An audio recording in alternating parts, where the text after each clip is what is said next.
This is the Bema Podcast with Marty Solomon. I'm his co-host, Brent Billings. Today, we look at the next portion of Isaiah to see God's message aimed directly at his own people. Yeah, I want to dive into about 5 chapters here in Isaiah. And for me, as I'm doing this, the prophets are such a hard thing to study and to teach and to look at and to reflect on.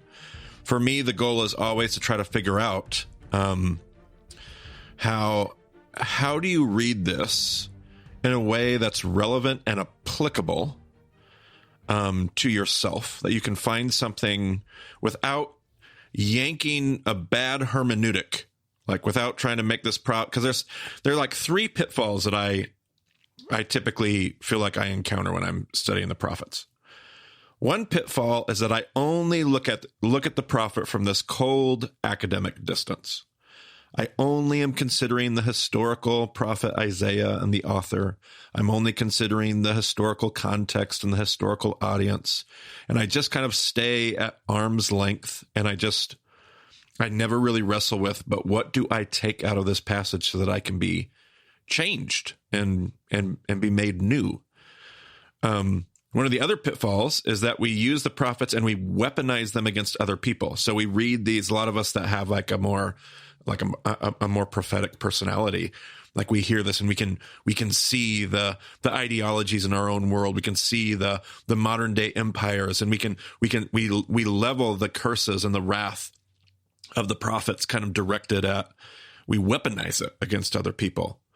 The third pitfall is that we completely internalize. We almost do the opposite of pitfall number 1. We totally forget the historical author. We totally forget the historical audience. And we feel like the words through Isaiah are God speaking directly to us, all of this condemnation. So somehow in the midst of this study, the goal is to try to stay true to good contextual hermeneutics, to do the approach of number 1, to consider the realities of number 2, but to do number 3 in a healthy way. Like, I want to be looking at Isaiah not just as a exercise in studying history, but I want to look at Isaiah trying to figure out what it is that I can hear and can make me different today as I study the prophet. Does that make sense, Brent? Yeah. The balance of trying to find all of these things. Like, it's hard to get in the mindset of the original audience. It's sometimes hard not to look at others and think like, oh, this is about them, because we have all of this personal context, all of these ideas floating around, and then we read it and it's like a confirmation bias. Yep. And then sometimes we're in a bad place personally, and we just feel like everything is against us. So trying to untangle all of those different things, understand where we are personally, understand what the world is like around us, understand what the world was like to Isaiah's original audience, it's very challenging to do any of those 3. Yeah. And I think we probably each, because of our personalities or our circumstances, we lean into one of those 3 spaces so easily. We just kind of have to be aware of that. And so worth a 5-minute little intro blurb before we even, because it's hard to teach it. Like, it's hard to sit here on a podcast episode and teach Isaiah and really want us to be able to get something out of this, like really be able to consider something. But this whole time I'm like, well, I don't want anybody to feel like we're leveling the words of Isaiah at them. But I also want to really provoke those folks that are like, oh yeah, Isaiah back then with those people. And I also want to provoke those of us that are like, oh yeah, dirty, rotten America and power and leaders. And this is all about like all of these things are swirling as we study the prophets. And we want to be able to engage that well. And I think the reality is different in session 8 than it was in session 2 when we first looked at Isaiah. Yeah, that's good. Back in session 2, we said, hold on, wait a second before we get to Jesus. Wait a second before we get to our modern, we're just like trying to get in the mindset of that original audience. But now we've been through Jesus. We've been through church history. We're looking at things in a more practical way. And so we have to try to balance all of these things. Absolutely. Yeah, absolutely. 100%. It's great. Well said. Well said. So we're going to dive in. We're not going to do verse by verse through 5 chapters of Isaiah. We're just going to grab some little chunks here and there through each chapter. So let's look a little bit at chapter 28. Brent, and chapter 28 for me is about the danger of pride, like this whole section. So God's now going to kind of point his attention. So we did a couple episodes ago, we talked about how, like, this wasn't just about God's people. It's about the whole earth. It's about how God cares about all humanity, we said a couple episodes ago. Now, here we sit, and God now turns his attention to have a conversation again, kind of directly with his own people, a more personal, a more narrow audience. This is my people that I have a covenantal relationship. And this whole conversation, the danger starts with pride, a pride that doesn't let you see the things that you need to see. So let's go and start there in Isaiah 28. Woe to that wreath, the pride of Ephraim's drunkards, to the fading flower, his glorious beauty, set on the head of a fertile valley, to that city, the pride of those laid low by wine. See, the Lord has one who is powerful and strong, like a hailstorm and a destructive wind, like a driving rain and a flooding downpour. He will throw it forcefully to the ground. That wreath, the pride of Ephraim's drunkards, will be trampled underfoot. That fading flower, his glorious beauty, set on the head of a fertile valley, will be like figs ripe before harvest. As soon as people see them and take them in hand, they swallow them. So this, two things came to mind as you read that. I kept hearing echoes of the letter of Smyrna in Revelation, or perhaps you'd say it the other way around. More appropriately, the letter of Smyrna may be echoing. I never considered this passage, I don't believe, when we did the Smyrna episode, which is a short little conversation in session 4. But if you remember, the letter to Smyrna is all about the crown, the crown of splendor. Smyrna was seen historically as a crown. The city was laid out like a crown. And there were all these references to crowns and splendor. And I'm now considering, like, man, what if this is... So a little fun homework for anybody that wants to go back to Revelation and the letter of Smyrna. Like, what kind of connections do we draw here between Isaiah 28 and Smyrna potentially? Who knows? I can tell you that we did not read from Isaiah 28 when we did our Smyrna episode. There's the beauty I'm not sure of if we spreadsheet. made any allusions to it, but good spreadsheet always helps us out right there. I like that. Good spreadsheet for portions of the podcast. But thankfully, I have some data for Revelation anyway. Yeah, that's right. A lot of people will email me or ask me questions when you study the prophets about the reference to Ephraim. Like, why is it like why there's Israel and there's Judah, but why is it using this phrase Ephraim? And Ephraim seems to be just one of those poetic references to that northern kingdom, the seat of northern power. That seems to be the reference to Ephraim. And whether you have, again, do you have multiple authors at play in Isaiah, where some authors like to reference that as Israel, some authors like to reference it as Ephraim? There's a few different possibilities there, but the prophets seem, not just Isaiah, multiple prophets will seem to use the image of Ephraim as the seat of, as a representative for that northern kingdom of Israel, as the seat of power to the north. I looked at Alter's footnote here. This is Robert Alter. His footnote says, Ephraim, the northern kingdom that was wiped out by Assyria in 731 BCE, it is somewhat puzzling. It's a somewhat puzzling presence at the beginning of this prophecy, which probably refers to the predicament of the southern kingdom besieged by Assyria 20 years later. Perhaps the complete I love this sentence, by the way. Listen to these words. I love Robert Alter and his command of the English language. Listen to this. Perhaps the complete desolation of Ephraim, whose leaders are seen as dissolute, is meant as a portent for Judah. That's a sentence right there. It's a beautiful mouthful. But Alter says perhaps the author is using what has recently happened to Assyria in the audience's mind and kind of porting that in, using it as a portent, porting that in to use it as a representation of the same kind of mistakes that the southern kingdom of Judah is now making. But that's your reference to Ephraim and how it kind of functions prophetically. Yeah, I'll also just point out that the NET footnote equates Ephraim with the northern kingdom and specifically the crown being Syria. I think the NIV said wreath. The translations go back and forth. Sometimes it's the wreath, sometimes it's the crown. Oh, fascinating. So the NET says Ephraim is the northern kingdom of Israel, but the crown, oh, that's juicy. The crown being referenced is Assyria. Yes. No. The crown is Samaria. Samaria, excuse me. Okay. I thought they were making the case that they were wearing Assyria's because they kind of like capitulate to Assyrian rule. And I thought you were saying the NET was saying that they were wearing Assyria's power like a crown. And I was like, oh, wow, what a huge extrapolation. And it also lumps in priests and prophets among the drunkards, as we'll see in verse 7. But, I like that too, the Samaria as the crown, because if there is a reference there, if there is an interplay between the letter to Smyrna, connecting Smyrna and Samaria could be an interesting play on all kinds of levels. So it's fun. Okay, I like that. Thanks for bringing the NET to the table as always. More things to ponder and wrestle with. Okay, moving on. In that day, the Lord Almighty will be a glorious crown, a beautiful wreath for the remnant of his people.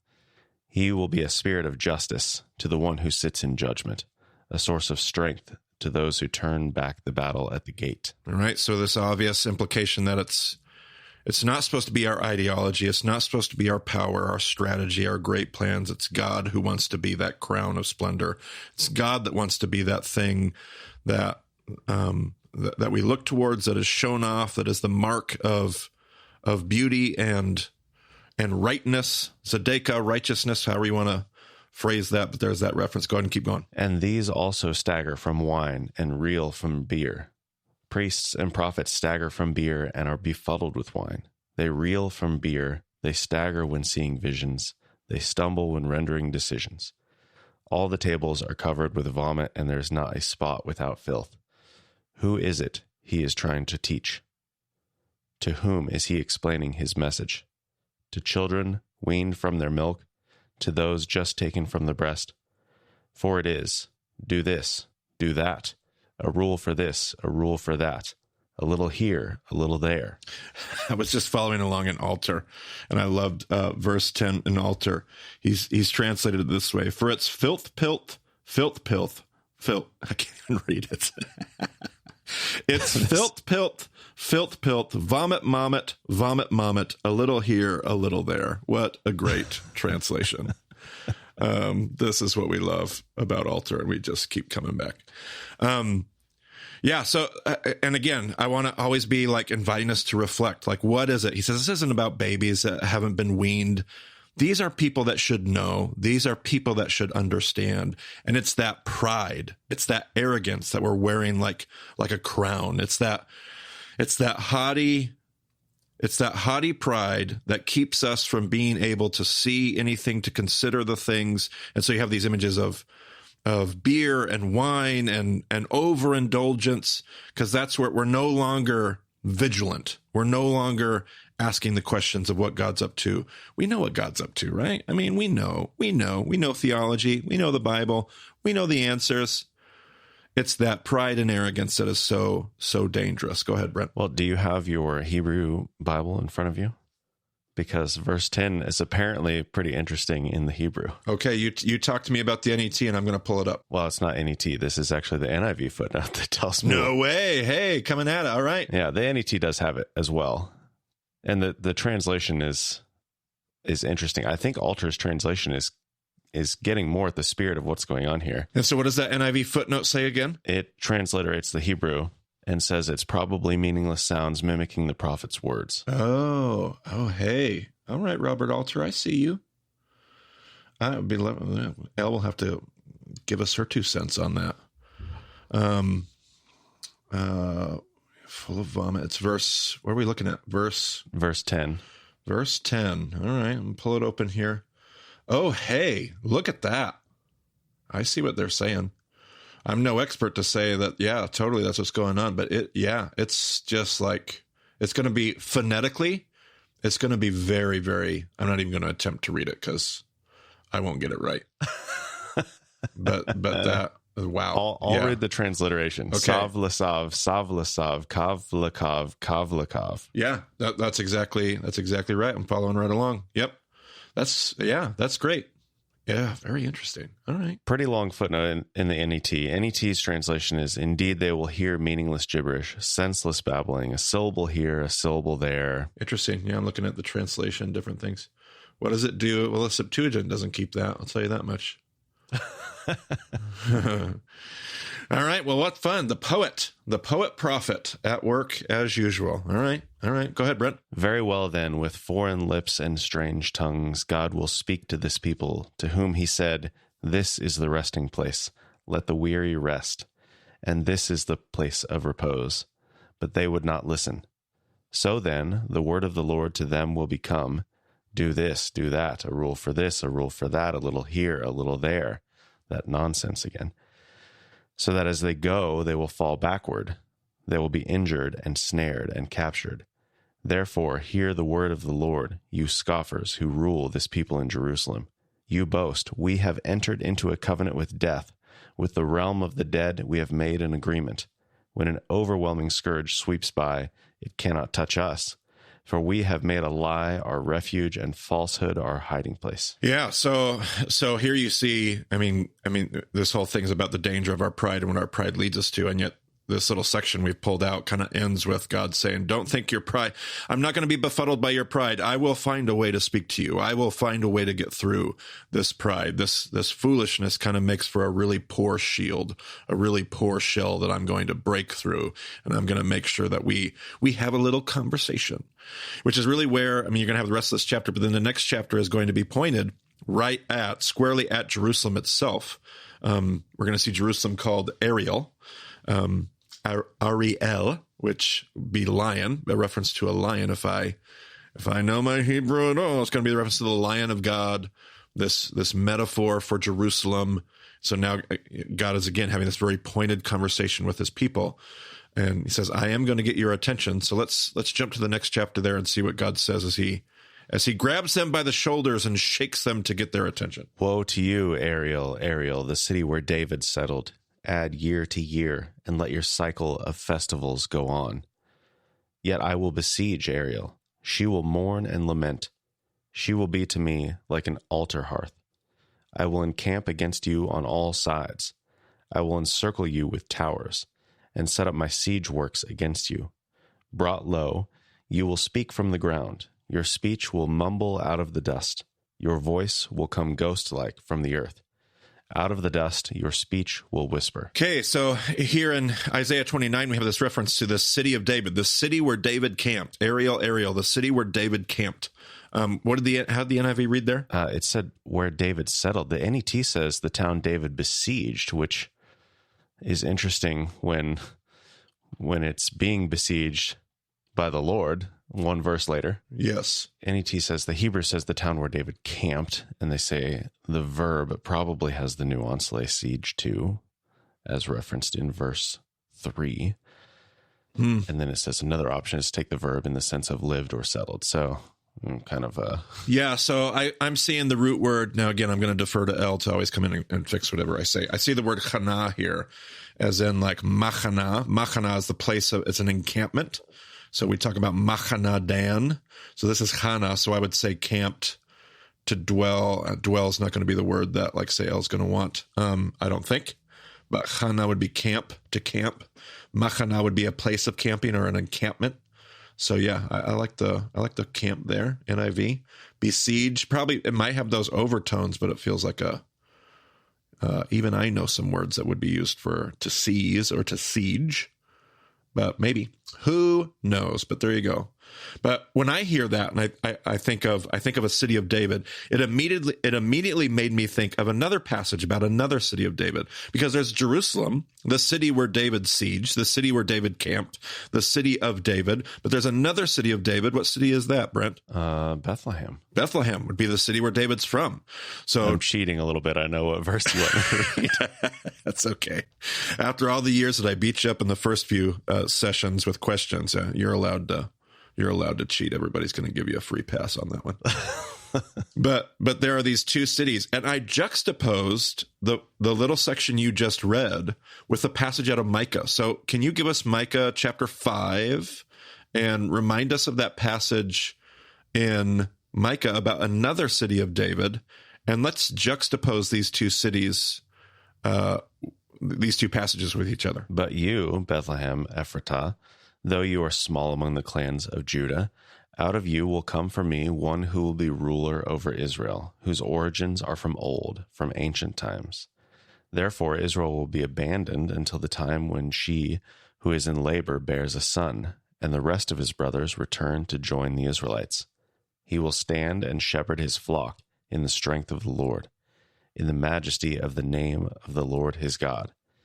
And they will live securely, for then his greatness will reach to the ends of the earth.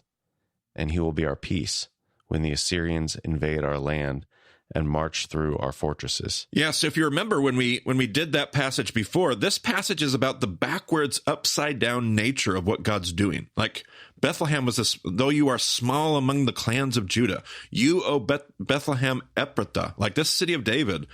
The point of this being the city of David was how backwards he was. The last of 8 brothers. He was the small runt. He was the one that wasn't even brought in for the Cinderella prophet's glass slipper moment with like, who's going to be the next king? Like everything was backwards in that story. And Micah calls us back and says, that's how God works. God raises up people from the bottom.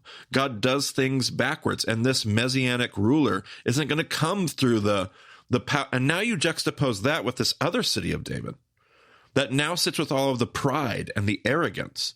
It's like the opposite. It's the opposite story from the story of Bethlehem and the story of David. Now we're on the other side of the other city of David, the one that looks impressive and is the big city of David, the powerful city of David, the city of David that everybody wants to talk about. Not the city of David where David came from, not that city of David, but the pride of the city of David. So give us that last section, that first section of Isaiah 29 one more time, and just hear how that sounds set side by side with the passage of Micah. Woe to you, Ariel, the city where David settled. Add year to year, and let your cycle of festivals go on. Yet I will besiege Ariel. She will mourn and lament. She will be to me like an altar hearth. I will encamp against you on all sides. I will encircle you with towers and set up my siege works against you. Brought low, you will speak from the ground. Your speech will mumble out of the dust. Your voice will come ghost-like from the earth. Out of the dust, your speech will whisper. You can see that juxtaposition there, the pride versus the humility, the worldly power versus the upside down power. And you can hear this city where David was from versus the city where David ended up. The city where David came from versus the city where David settled. The city that raised David versus the city that David seized. That whole picture and image there's a humility that God longs for and a humility that God wants to use, and then there's a pride that leads to our downfall. So go ahead and keep us going. Well, and I think this reminds me of Deuteronomy. Sure. And the call to remember where you came from. Yes. Micah. Ooh, yep. In the portion of history where Micah was speaking, they heeded that call and saved themselves from the Assyrians. Absolutely. And now they've lost that plot yet again. The call to always be awake and vigilant, because it just takes a generation. Sometimes it doesn't even take that. It just takes a little season of history to put us in a completely different place.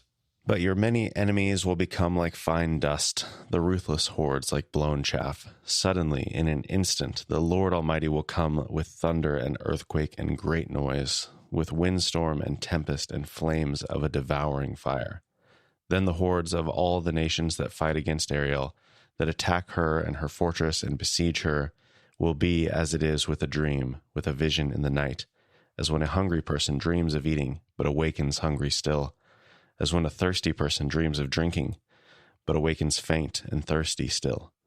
So will it be with the hordes of all the nations that fight against Mount Zion. So there, obviously, God prophesies, Isaiah, however you want to look at this, the impending, imminent, and again, this isn't a future-telling crystal ball. It's this thing you're doing is unsustainable.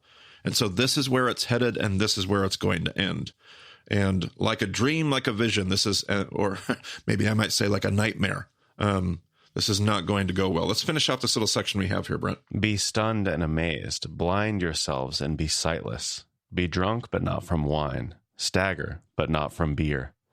The Lord has brought over you a deep sleep. He has sealed your eyes, the prophets. He has covered your heads, the seers. All right. So all these wonderful things, all these systems that we've created, all these constructs that we have, all these roles that we're just sure keep us in. The prophets, the seers, all the this beautiful things that we've built aren't going to help us out. So then we're going to jump ahead to the next chapter here. This next chapter, my subtitle talks about an obstinate nation. So I have in here a reference to obstinate stubbornness. Where does our obstinate because we could learn, like you pointed out, like Micah prophesied in a day where people seem to, in an age when people seem to heed that call and make some proper choices and turn the story around. But we get to these places where, I'm sure this isn't relevant to us at all today, Brent, but we're obstinate, we're stubborn, we dig our heels in, we've got our ideologies, we've got our worldviews, we know what's right. Nobody's going to move us. We're not going to consider anything. And we got a whole chapter here about where that leads and where that heads. Woe to the obstinate children, declares the Lord, to those who carry out plans that are not mine, forming an alliance, but not by my spirit, heaping sin upon sin, who go down to Egypt without consulting me, who look for help, to Pharaoh's protection, to Egypt's shade for refuge. But Pharaoh's protection will be to your shame. Egypt's shade will bring you disgrace. Love those images we had from the desert there.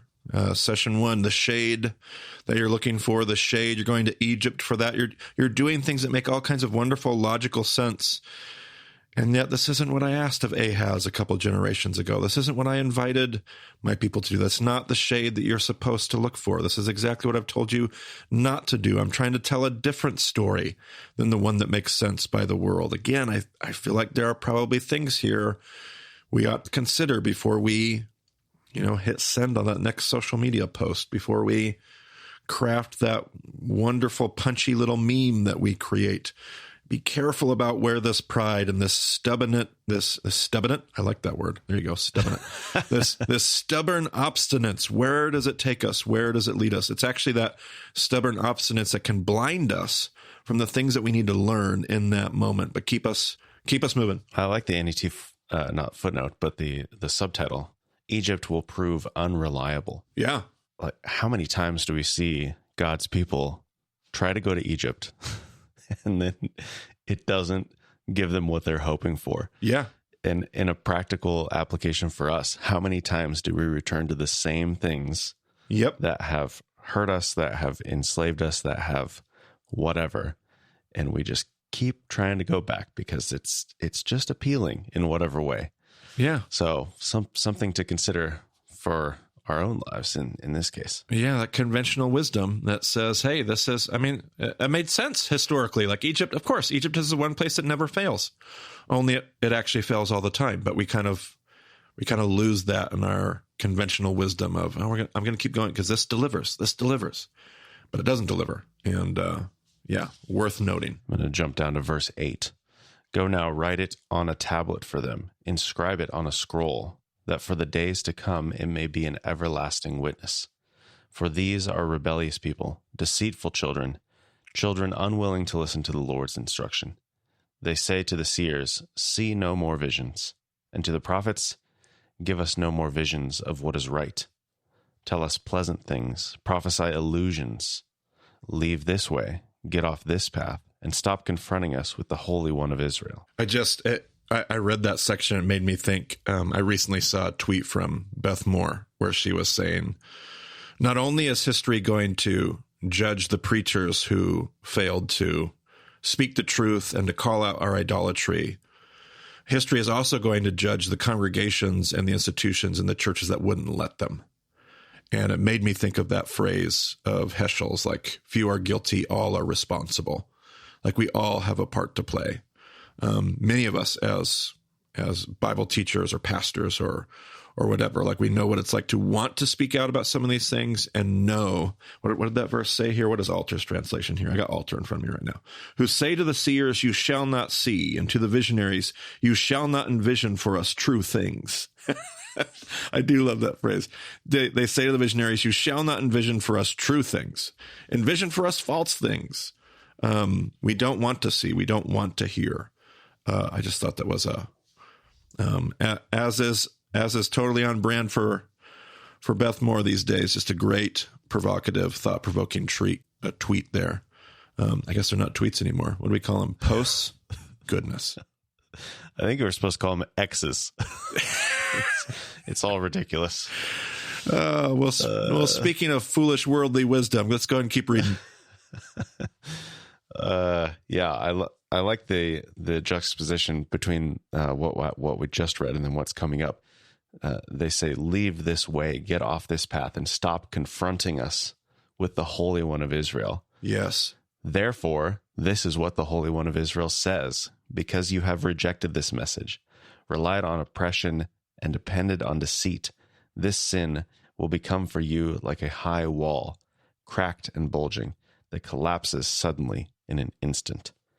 It will break in pieces like pottery, shattered so mercilessly that among its pieces not a fragment will be found for taking coals from a hearth or scooping water out of a cistern. Absolutely. And so that message just kind of continues. And yet, I'm not going to call it a sprinkling of hope. I'm trying to get away from that this time around. But God does make sure that in the middle of this conversation, he has this moment of like, but there will be an opportunity. This is not the end. Doesn't have to be the end of your story. You can choose to keep going down this path. You can make this the way that your story continues. You can make this the end of your story if that's what you choose. But it doesn't have to be the end of your story, because a few verses later, God's going to kind of take a turn, and he's going to somewhat change his tone. Now, I put in the notes there, Brent, verse 19. I think I want you to do verse 18. How about you jump up to verse 18 and add that to our little passage here next? Yet the Lord longs to be gracious to you. Therefore he will rise up to show you compassion. For the Lord is a God of justice. Blessed are all who wait for him. People of Zion, who live in Jerusalem, you will weep no more. How gracious he will be when you cry for help.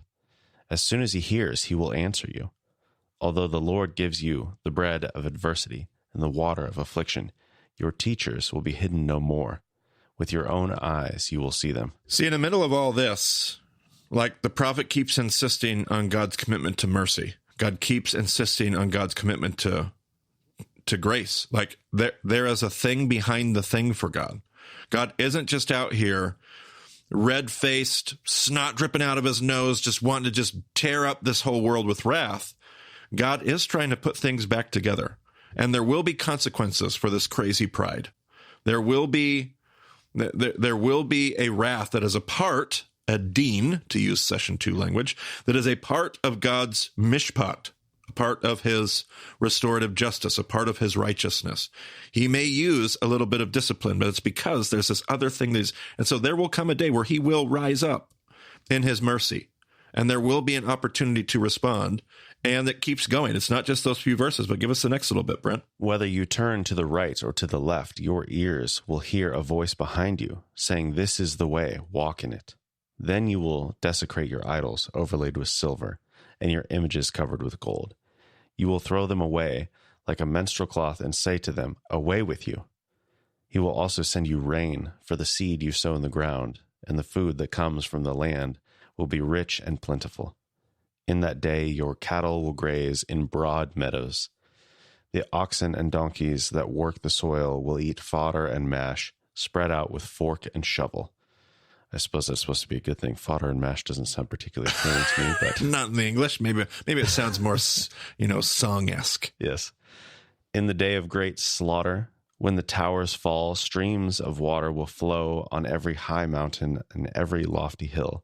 The moon will shine like the sun, and the sunlight will be 7 times brighter, like the light of 7 full days, when the Lord binds up the bruises of his people and heals the wounds he afflicted. All right, so we had almost like 3 chapters of God's warning, 2.5 chapters of God's woe, 2.5 chapters of God calling out our pride and our how that pride blinds us, our obstinate stubbornness. Like God's called out the futility of where our own strength when we refuse to be a part of this thing that God, and then God offers us at the end, like this half chapter of like, but there's mercy. There's an opportunity to come back, to return to tshuva, to say yes. And so then you move to chapter 31, and there's now this like new call to consider in light of this, in light of like the futility of where your story is headed. Held next to the offer, the invitation of God, there's like a call to make a choice, make a decision. I think it was one of our last episodes. We said the choice is yours. Here's this choice again. What are you going? Where does your allegiance lie? Go ahead and give us some chapter 31, Brent. Woe to those who go down to Egypt for help, who rely on horses, who trust in the multitude of their chariots and in the great strength of their horsemen, but do not look to the Holy One of Israel or seek help from the Lord. Yet he too is wise and can bring disaster. He does not take back his words. He will rise up against that wicked nation, against those who help evildoers. But the Egyptians are mere mortals and not God. Their horses are flesh and not spirit. When the Lord stretches out his hand, those who help will stumble. Those who are helped will fall. All will perish together. Yeah, I heard a teacher once talk about, when you read about horses and chariots, in our world, you can think about tanks and Humvees. And I've never forgotten that reference because it really helps me when I'm reading about like horses and chariots, and you kind of think about these images and these pictures, and it's historic and it's biblical. But when you think about what those things were in their day, these symbols of some kind of power. You go down to Egypt, you trust in their horses, and we're talking about socio-political realities, not just poetic images on a flannel graph, but like somebody made the point once, like the reason why sometimes it's so hard, particularly for our listeners who are Westerners and Americans is what I should probably say. It's hard for us to read the Bible because we are, as Americans, a part of the largest superpower in the world. And so we're the ones with the chariots and the horses. We're the ones with the tanks and the Humvees. We're the ones with the socio-political militant power. We're the ones with the superpower presence. And it's hard for us to hear these words spoken to a group of people who are not. This isn't a group of believers that have these things. That they're wanting to go run and rely on Egypt. They're wanting to go run and put their trust in those things because they don't have that. So the Bible's always speaking to these people that are on the underside of these power structures.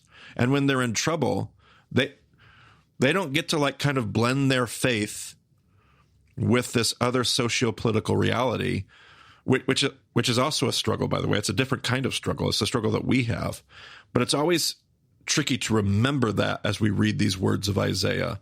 We're on the other side of these references, and it's hard to remind ourselves.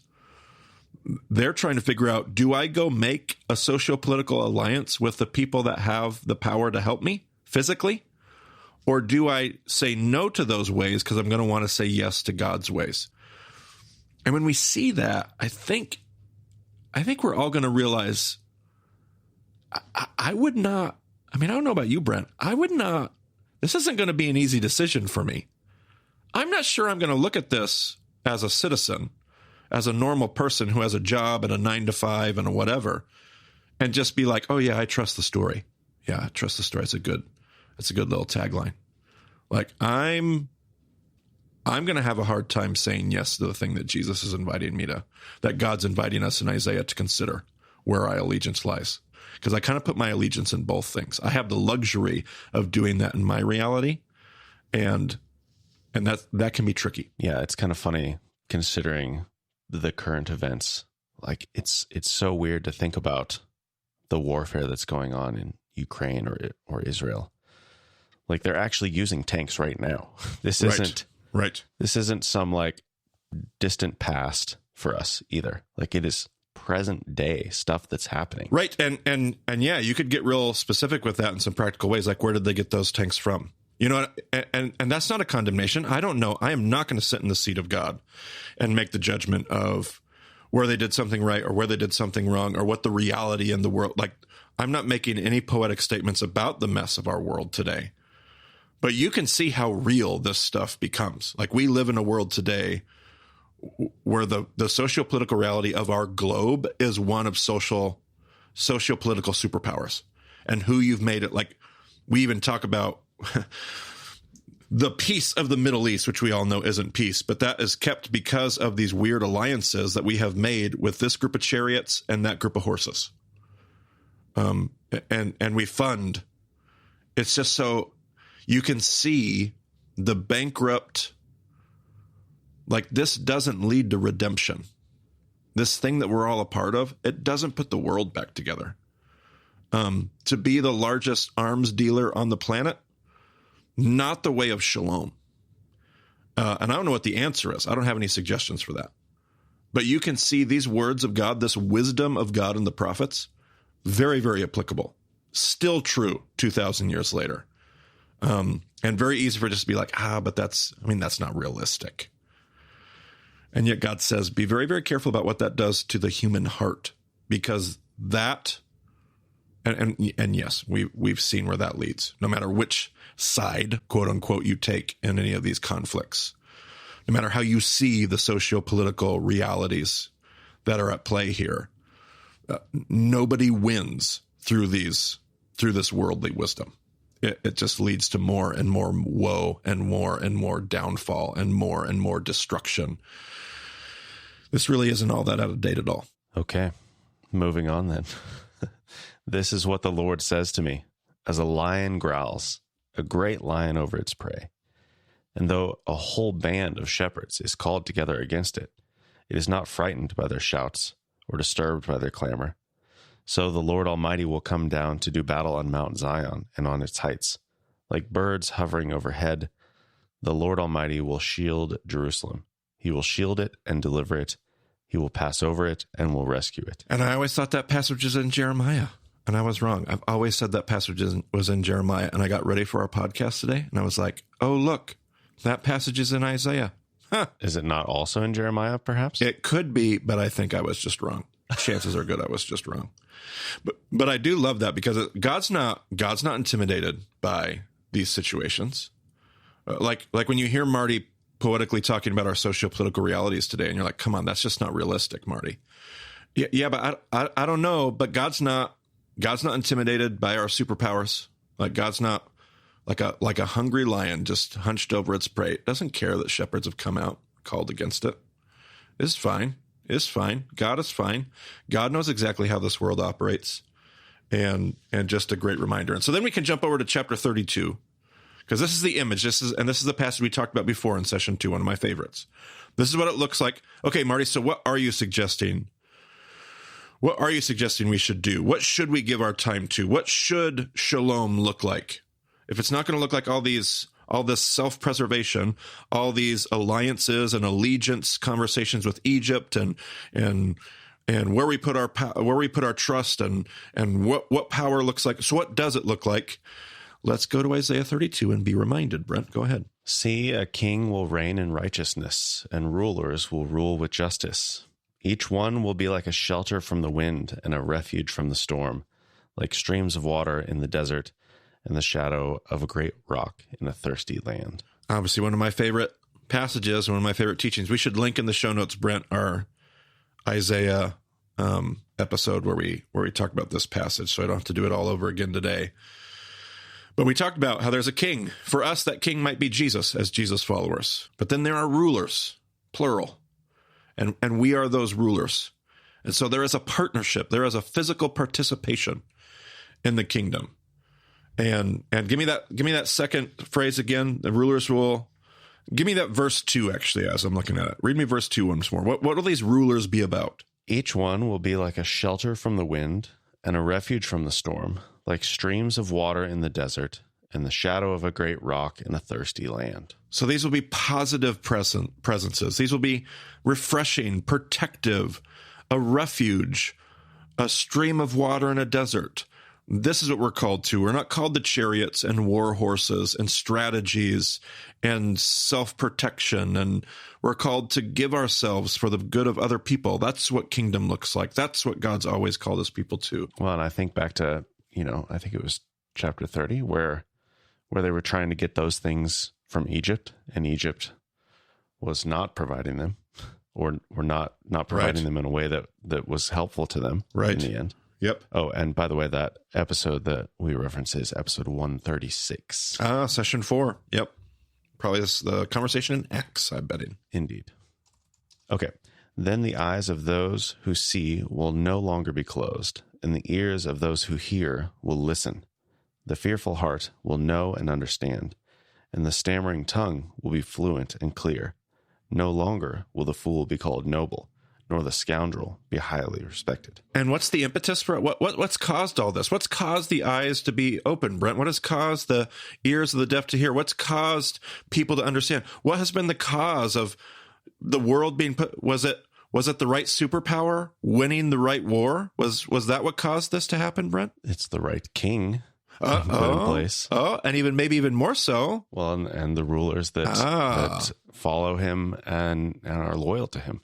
So it's not even the right king being in power, because that's always been the case, right? The king's always been, whether it was Jesus for us or Adonai, God for ancient Judah and Israel, like the king's always been in power. The question was whether or not his people were going to join him in physically participating in partnering with the shalom. Were they going to be a shadow and a shelter in a storm, a refuge in the storm? Were they going to be a stream of water in the desert? It's being the stream of water. It's being the refuge in the storm. It's being the shadow in the middle of the desert. That's what brings healing. That's what causes the blind to see. Then the blind will see. Then the deaf will hear. Then the mute will speak. Then they will understand. When we finally say yes to the thing that God's wanting to do, when we finally give of ourselves to share and to love and to show mercy and hospitality and generosity. Love would be the word that we use in the New Testament. Love. It's like it all hangs on love. Give us the next little bit. Yeah, and I should clarify before I move on. I did not mean that God was not in charge at some point. More that the people acknowledge him as the king as opposed to something else. Yes. Well said. Hopefully that's clear, but just in case. Just in case. For fools speak folly, their hearts are bent on evil. They practice ungodliness and spread error concerning the Lord. The hungry they leave empty, and from the thirsty they withhold water. Scoundrels use wicked methods. They make up evil schemes to destroy the poor with lies, even when the plea of the needy is just. But the noble make noble plans, and by noble deeds they stand. All right, so there's two groups. There's the righteous and the just. There's Zedekiah and Mishpat. There's a king who will rule in righteousness and rulers that will rule in justice. And then there's fools, and fools that will rule in injustice. And there are these two groups, the foolish and the righteous. And again, so that leads us to this same juxtaposition.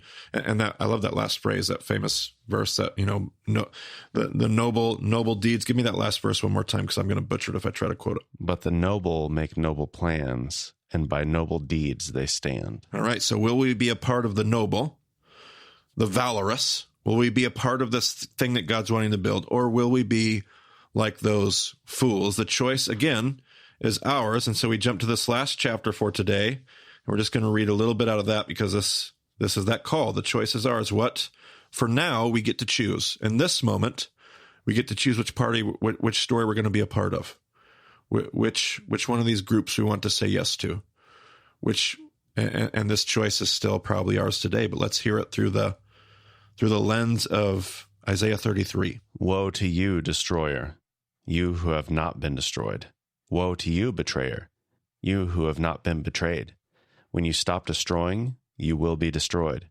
When you stop betraying, you will be betrayed. Lord, be gracious to us. We long for you. Be our strength every morning, our salvation in time of distress. At the uproar of your army, the peoples flee. When you rise up, the nations scatter. Your plunder, O nations, is harvested as by young locusts. Like a swarm of locusts, people pounce on it. The Lord is exalted, for he dwells on high. He will fill Zion with his justice and righteousness. Ooh. He will be the sure foundation for your times, a rich store of salvation and wisdom and knowledge. The fear of the Lord is the key to this treasure. Ooh. Some good verses there at the end. He will fill his land. He'll fill Jerusalem. He'll fill the city with justice and with righteousness. Go ahead and jump to the end of the chapter and see how this vision kind of concludes the closing images here. Look on Zion, the city of our festivals. Your eyes will see Jerusalem, a peaceful abode, a tent that will not be moved. Its stakes will never be pulled up, nor any of its ropes broken. There the Lord will be our mighty one. It will be like a place of broad rivers and streams. No galley with oars will ride them. No mighty ship will sail them. For the Lord is our judge. The Lord is our lawgiver. The Lord is our king. It is he who will save us. Your rigging hangs loose. The mast is not held secure. The sail is not spread. Then an abundance of spoils will be divided, and even the lame will carry off plunder. No one living in Zion will say, I am ill, and the sins of those who dwell there will be forgiven. It's pretty good. Has a pretty good image. And so the choice is ours. And we get to choose how do we believe? How do we believe that this image, this fulfillment comes? Do we think this comes because we have the biggest army? Because we're the strongest? Because we win? Is that how we build the world where our kids play safely in the streets, where everyone sits under their own vine and their own fig tree? Is that how this image of Jerusalem, Zion, the great city of party and feasting and festival, does it come because we're victorious? Or does it come because that's what God's building through generosity and hospitality and self-sacrifice and service to others and love and mercy and forgiveness?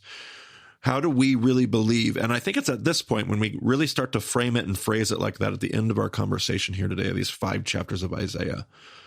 I think we're probably confronted with the problem, because I think we give lip service to God's way, God's plan, God's design. And we practically swear our allegiance to the things that we, quote, know work. Like we know these things work. And that's what I'm confronted with in today's conversation, in today's episode. What do I really believe brings the kingdom of God? Do I believe it happens because I win? I win the war. I win the battle. I win the power struggle. And because I'm on top, I build the right world? Or is it God building the right world? And we're trusting in his design to get us there. I find that to be very challenging. The tent imagery is really interesting to me. Sure. Because at this point, they've had a permanent temple. Yeah. And then this vision of how things will be is supposed to be, yet again, a tent. And it won't be moved. It won't be broken. Yeah. Yeah, it's great. But it's still a tent. Golly, I like that. Yeah, I like that a lot. Makes me wonder. Yeah, absolutely. Yeah, absolutely.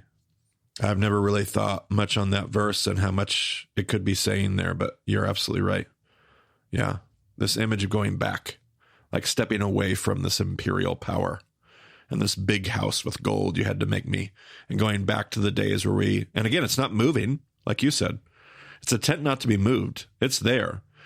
But it's a tent nonetheless, because that's who God is, kind of upside down, kind of going back to the city where David is from versus the city where David settled. The house that David knew versus the house that David built for God. So I do love that. Yeah, absolutely. It's a little backwards. Plenty to consider and wrestle with. I like reading the bigger chunk where we can see some of those things that come in like shade. Yep. And know like, oh, they were just seeking that shade in Egypt. Yeah. So yeah, the value of larger chunks of scripture. Yeah. So let's do the exact opposite next episode and just do a small little chunk and screw that all up. Well, no, I have some ideas for that. All right, good. Well, we'll see them there. All right, that'll do it for this episode. You can go to BamaDiscipleship.com, find the show notes. I might even try to pull up that Beth Moore tweet. I made a note of that. So if you want to get into the Beth Moore, whatever you call that was going on. But all of that will be in the show notes. You can find groups there. All of our upcoming events are there. You can use the contact page to get in touch with us. Thanks for joining us on the Bama Podcast. We'll talk to you again soon.